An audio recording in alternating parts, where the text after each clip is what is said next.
welcome back. You've heard me say it before, but I'm going to say it again. If we do not teach the children of today about their yesterday, we're going to steal a little bit of their tomorrow. So historians are absolutely essential to all of us. That's why we have two amazing historians here with us today. My name is Vin Dacquino. Our guests today, Lissa Halen and Rich Forliano. Guys, what a pleasure to have you here. Welcome aboard. Thank you. Talk to me a little bit about who you are, what you do. Now, you represent Eastchester in Westchester County. Talk to me about who you are. Rich, I know you've been in this game for a long time. Done a whole lot of things. Talk to me a little bit about you, and then talk to me about what the Eastchester historian actually does. I don't want to talk too much about myself. Okay. I've been Eastchester Town historian for 30 years. We are one of the most historic areas in the nation. Yeah, a lot happening down there. And more people are beginning to know about it, but not enough. In 2011, we began to organize for our 350th anniversary. Wow. We're the second or third oldest community in Westchester County. But just think of 1664. Philadelphia, Pennsylvania didn't even start till 18 years later. But getting back to what we decided to do, Eastchester is a unique community. It consists of two villages, Tuckahoe and Bronxville, and the areas outside the two villages called the town outside. So that all encompasses Eastchester. When we think of Eastchester, it's not just Eastchester. It's Tuckahoe and Bronxville? Right. Okay. And So Eastchester's a town. a town, right? Okay. And we began to meet in 2011, and we said we wanted to meet, a steering committee. We wanted to make a lasting contribution to the history of the town. And one of the things we decided to do was come up with the first full-length coffee table What book. an amazing book. Now, you've read that. Oh man, I was on the edge of my seat. All about Anne Hutchinson, and I didn't really know the details of her story, and so many details. It's really an amazing book. Our committee did a lot, Yeah. but there's over 300 graphics. Wow. Lissa, who will be talking in a minute, wrote a great chapter on the Hutchinson and Bronx River. Ah.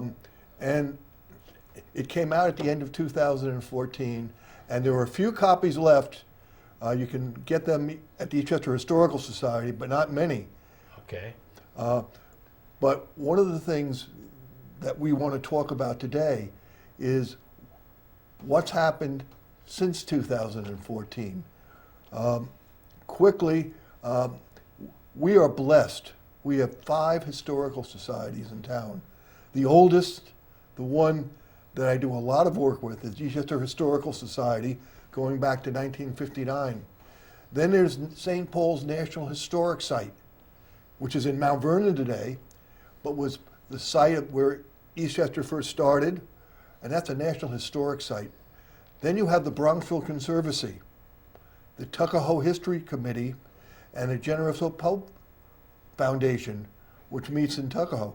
How many communities can have 5 agencies like that? Wow. And we all work together, and we're continuing to work together. Mm-hmm.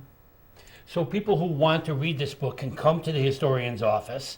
You have copies there that they can read. And if people want to come to your office, do you have an office that they can come to do research? Yeah, well, actually, listen, why don't you talk about that? Okay. Hi. Yes, I'm the curator actually at the Eastchester Historical Society. okay. Fortunate at times, unfortunate at times. Yes, I'm blessed to be the curator there. We have an historic schoolhouse, and people say, like, what is your main item? I say it's the schoolhouse. It's made of Tuckahoe marble. I've spoken there. I love it. You even have kids during the summer. Is that right? Who come to that Is that the school? At different times, we have had Yeah, history where you camps, have which Rich classes has run. where Yes, kids can come and learn about history. Yes. That's wonderful. it really is, and it's the same marble that was used in places like St. Patrick Cathedral, the Custom House in New Orleans. But if you look at our building, you'll say that's not the same marble. The town didn't have enough money to polish it. Oh, is that right? Wow. So it has a different flavor. But behind that, they also built a research library, which is one of the most extensive research libraries for Eastchester, Tuckahoe, Bronxville, and all of Westchester County. We have the original burial records and original records from St. Paul's sitting in our library. It's a wonderful research facility that at this point is unused, and as curator, that is one of my goals, is to get that word out more. So now you're a curator at the schoolhouse. Now, St. Paul's is a separate, I mean, it's part of you, but not part of you? It's not part of it. It's run by the National Park Service. Oh, okay. Because I know I've spoken there as well. Yeah, and it over 15,000, 16,000 people visit St. Paul's a year. Wow. And it highlights the history of historic Eastchester. Eastchester is 2.5 times the size. Before 1892, Eastchester was 2.5 times the size of what it is today. There is a little plaque on one of the buildings there that says the Bill of Rights was signed in Eastchester. That's not 100% correct, right? I mean, we think it was, or we don't think it was. Yeah. What happened there? There was what actually happened, and in fact, I just wrote a newspaper article on it that's going to go in the Eastchester Report Review. In 1733, there was an election that was rigged. We've heard a lot about rigged elections lately, haven't we? And by the royal governor. And the people's candidate was a guy named Lewis Morris. He was Chief Justice of the colony that the governor had fired. And there was a huge election, one of the biggest elections in colonial history. Wow. The voters of Westchester County, and I'm simplifying, on the village green would not allow the royal governor to fix the election. Wow. Zenger printed that article. But what is significant, the most basic right that we have is the right to vote. And the first time there was a public article about this tyranny was in Zenger's paper. He was a printer, not a writer. Yeah. And what's really significant is the election of 1733 that took place in Eastchester. Zenger never stepped foot in Eastchester. His trial was in New York City. But that event is even more significant. And we do have a relationship to freedom of the press, but the basic right to vote, what could be more important? Yeah. And I wanted to simplify it and not to go into too much detail. That's why I didn't want to put you on the spot, but I wanted to show how rich the history of Eastchester is. You know, people, you're so close to New York City that sometimes it kind of gets lost in there, but there's so much to tell. I mean, that book, every page was something interesting. It's just amazing. And it's amazing how much, you know, I have to say, every time I talk to you, every time we go have breakfast or lunch, you are a wealth of information. Yeah. It's just amazing. And the fact that you even have a curator is amazing. You know, that you're there for the public. One of the things we pride the show on is that we serve the public. It's all about community. And Eastchester is amazing in its ability to keep history rich. I was so proud to be asked to come during the summer and talk to the children about Sybil Ludington up here.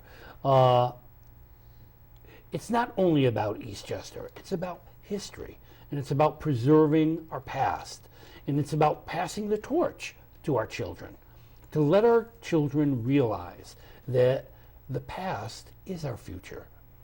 We need to learn from what all those wonderful people, and some not so wonderful people, have done before us. And, you know, there's a lot of history to learn.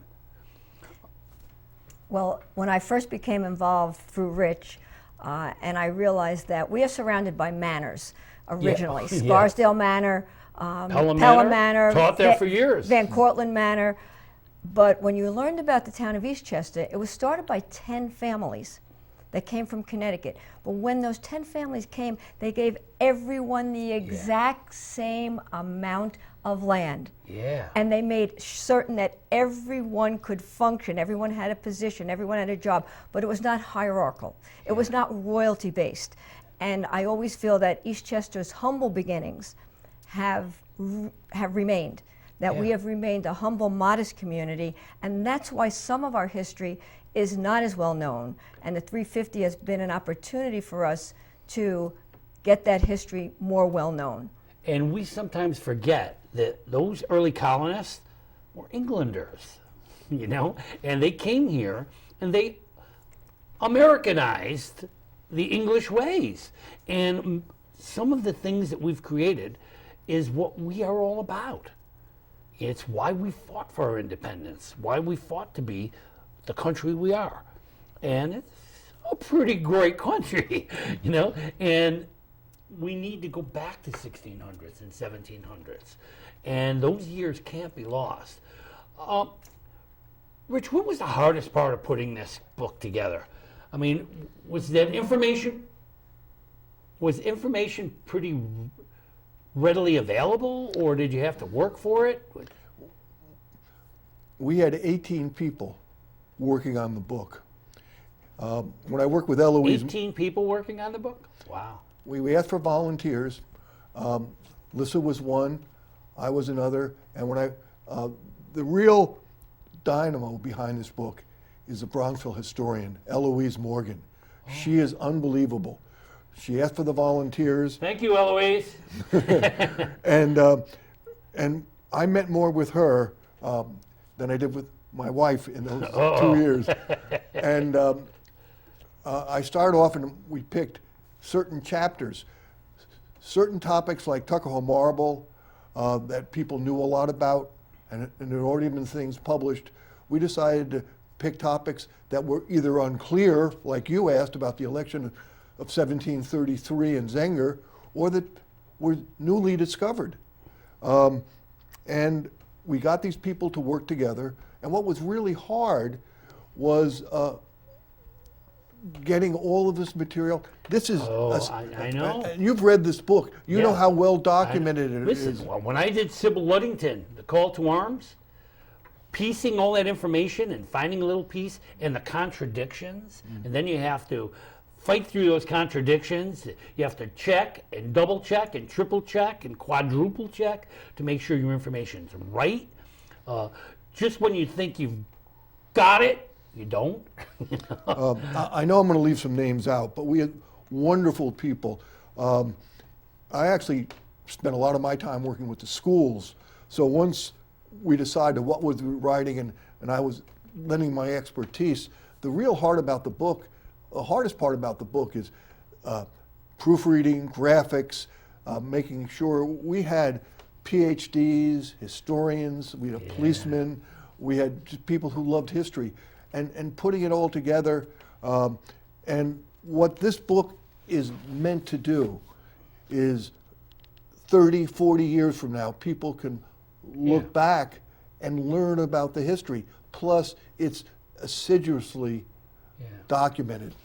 I mean, it's not really that ambitious of a project. You only covered 1664 to 2014. Well, actually, it's actually more, because Anne Hutchison came here in 1642. Wow. So, and I'm not good at math, but it's more than 350 That's a long years. time, man. That's a lot of years. And what's really marvelous, and this is what Lissa is going to talk about, and I'm going to talk about, is since this has been published, we're doing a lot to publicize what we are.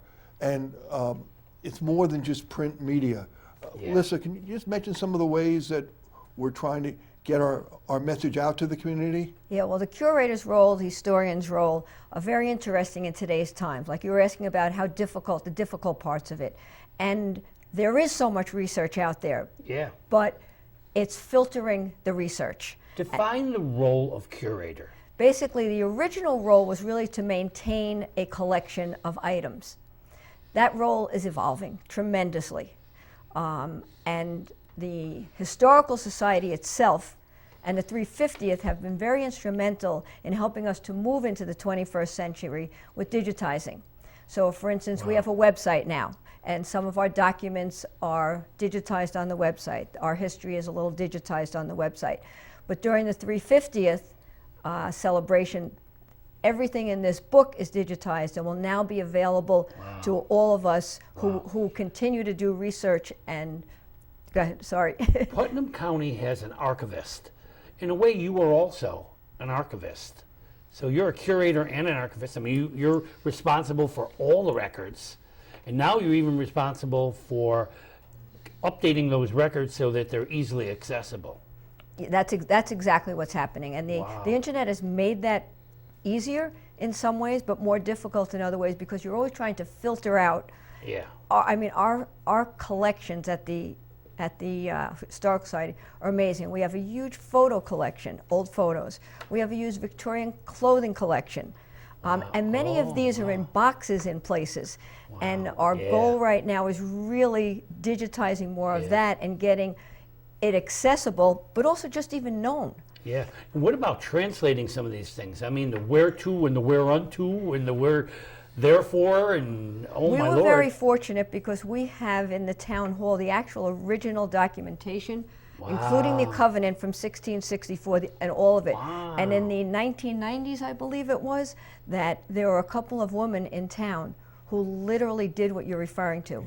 They transcribed from what we'd call the Old English, and everything is, every word is typed. I mean, I've watched them at the Putnam Historian's office, where I've gone in and I've looked at some of the things, and I said, wait, you got that from that?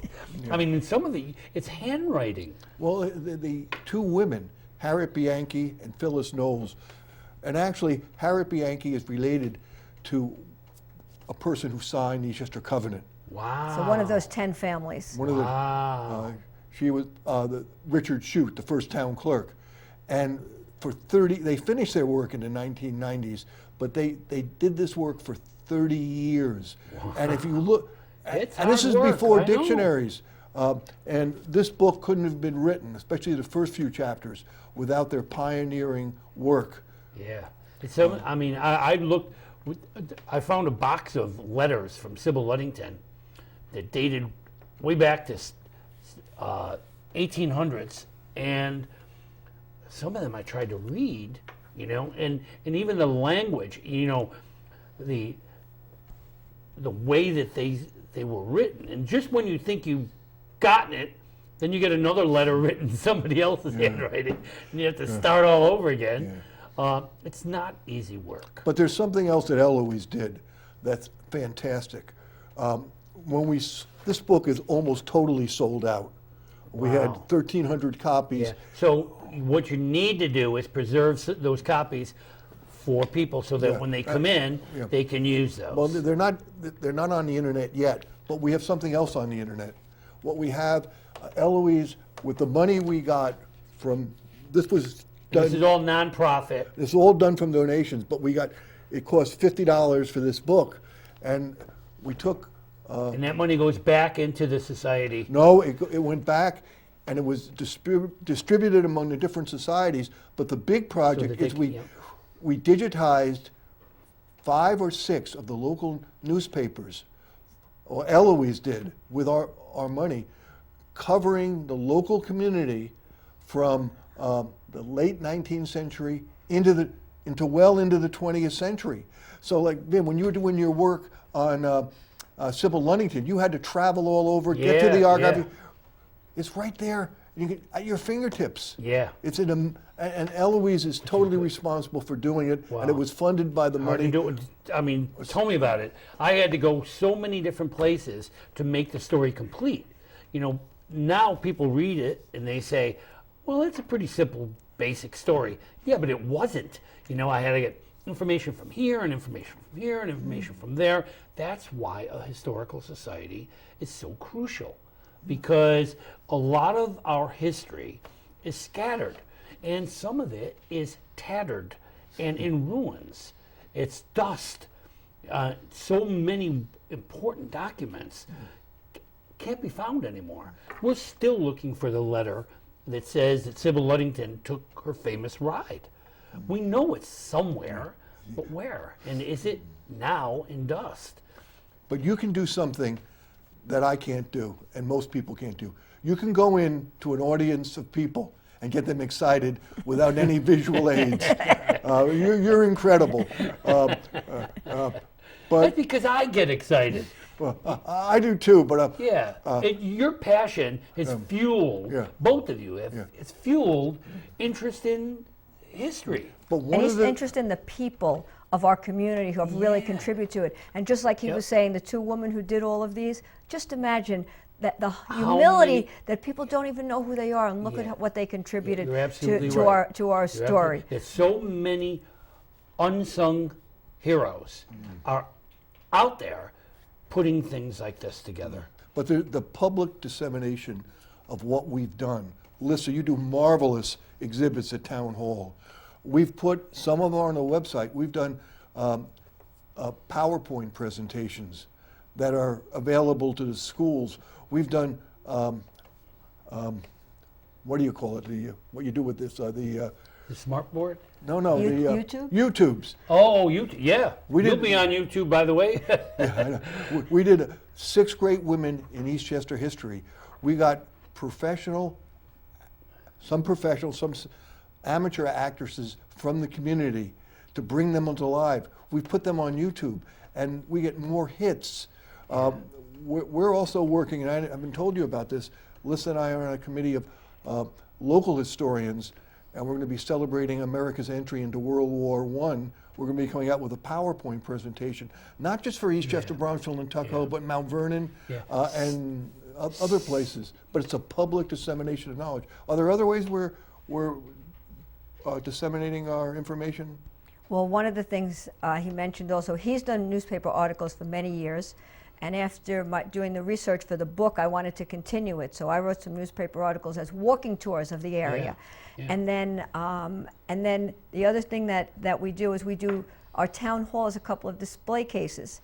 And that's a good idea. And Get it out annually there. we put our collection in. Our latest one that I just finished is Getting Around Town. It has a model of a stagecoach from 1873. Wow. Because that whole Boston Post Road, Route 22, Hutchinson River, there were stables and taverns and inns all along that as people went from New York City. So it's a all the way never-ending up. battle, isn't it, to try to get that information out Never-ending joy. Never-ending I joy. was going to say, battle's not the word. You would say that, Rich. Battle's not. Yeah. It's a never-ending journey. Journey, yeah, and it is a journey, and it's a journey through our past, and that journey through our past brings us to our future, and that's what it has to be. And you know, there's a lot to learn from the people who came before us, and one of the things that you said before really rang through in my head when you said it's a study of people. And what's interesting is it's not only living people, it's people who have lived before us. They're people. And they're people that we cannot easily forget. Some of them deserve to be on pedestals. Some of them deserve to be in jail. But that's how we learn. You know, there were villains and there were heroes, and we have to learn about all of them. Think of the Hamilton musical. By the way, Hamilton had a real connection with Eastchester. Oh, really? Samuel Seabury was a minister at St. Paul's. He was a loyalist. He wrote a pamphlet, and this 19-year-old college student of questionable birth comes to New York, and he argues against Seabury, and that's the 7th song in the Hamilton musical. Wow. Washington twice came through Eastchester, never slept there. Oh. But I don't know why, he slept everywhere else. But him and Hamilton had a falling out. Hamilton, if you listen to the musical, wanted a command, and finally at the end of the war, he had a big dispute. But we have, and then after the Revolution, Hamilton argued cases at St. Paul's against Wow. no other than Aaron Burr. Wow. But there's a great quote. So Aaron Burr had a connection to Eastchester as well? Yes, he did. Wow. But there's a great, William Faulkner had a great quote. The past is not dead. It is not even past. Wow. Now, he was talking about the Confederacy, Yeah. but that goes along with what you're Yeah. saying. Yeah. And we're uncovering new information. This new information about the election of 1733, I just went to the exhibit on Saturday and learned that there were 400 people. This was one of the largest elections in colonial times. Now, can you imagine if today, when you went to vote, you would line up behind your candidate and all the people for Trump would line up here and all the people for Oh, I'd Clinton? like to see that today. It'd be a battle. Well, listen, as I promised you, time goes by very quickly when you're having fun. So I'm going to give you two choices. Either tell me something about something that's coming up or sum this whole thing up for us. What would you like to leave our audience with? I prefer, Lisa. Bill Bryson just edited a series. There's a series of books called Best American Writers, Best American Fiction. He just edited the one Best American Travel Stories. And he found out that they're now starting to go to smaller communities and learn the history of the smaller communities. idea. And the new book that he edited is just coming out. And that's what he did. He didn't go to Philadelphia, he didn't go to New York, but he tried to select smaller communities. So I think that's one of the things that we really want to see happen for Eastchester, is just that our wonderful history of the people gets out to the people of today. So here is our message for today. You need to learn about all of our communities. You need to learn about your history. It's not only about the New York cities. It's about the Eastchesters. It's about the Carmels. It's about communities upstate. Let's end the way we started. Every time we fail to teach the children of today about their yesterday, we steal a little bit of their tomorrow. I want to thank you for joining us today, and I want to thank the two of you for joining us today. It was a great show, and it was a great message. We need our past to create our future. It was a pleasure. Yep. Thank Pleasure. you. Thank you so much. Thank you for being here. Thank you for being here. It's been a pleasure having you with us. Stay tuned to future shows, future historians, future speakers.